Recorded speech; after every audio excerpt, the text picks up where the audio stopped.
சுற்றி சூழல் விழிப்புணர்வு செய்திகள்.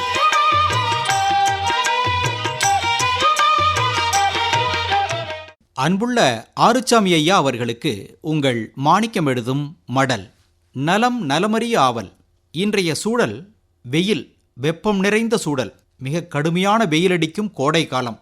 என்னதான் நம்ம நாட்டின் மிகப்பெரிய 2 சக்திகளில் ஒன்று வெயில் வெப்பம்னு சொன்னாலும் அதன் வேகத்தை நம்மளால் சமாளிக்க முடியல. நாளுக்கு நாள் வெப்பம் அதிகரிச்சுக்கிட்டே தான் போகுது. இதை சமாளிக்கத்தான் முதல்ல பனமட்டை விசிறி இருந்தது.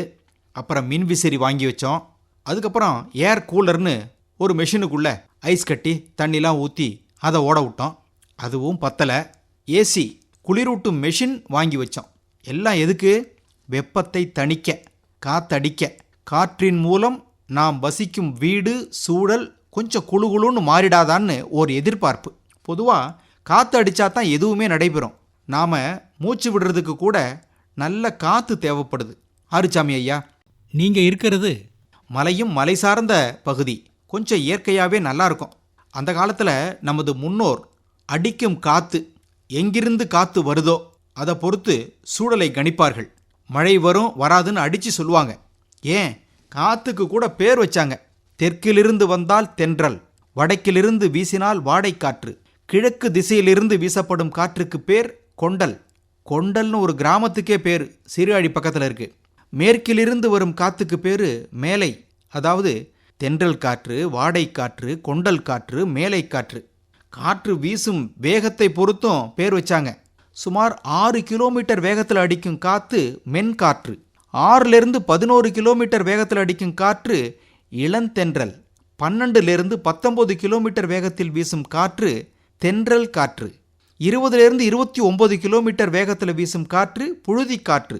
30லிருந்து 39 கிலோமீட்டர் வேகத்தில் வீசும் காற்றுக்கு பேர் ஆடிக்காற்று. 100 கிலோமீட்டர் வேகத்தில் வீசும் காற்று கடுங்காற்று. 101லிருந்து 120 கிலோமீட்டர் வேகத்தில் வீசும் காற்று புயற்காற்று. 120 கிலோமீட்டருக்கு மேல் வேகமாக வீசும் காற்று சூறாவளி காற்று. எல்லாம் அமைதியாக கை கடக்கமாக இருந்தால் எல்லாருக்கும் நல்லது. ஆறுச்சாமி ஐயா, தென்றல் காற்று, வாடைக்காற்று, மென்காற்று, இளந்தென்றல் காற்று வீசினா நல்லா தான் இருக்கும். அதுக்கு மேலே எந்த காற்று வீசினாலும் சிரமம்தான்.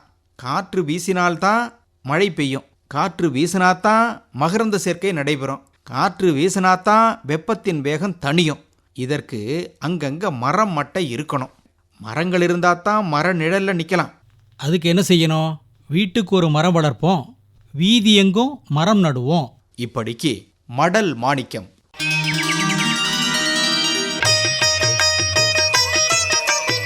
நம்மை சுற்றி சூழல் விழிப்புணர்வு செய்திகள் கேட்டீர்கள்.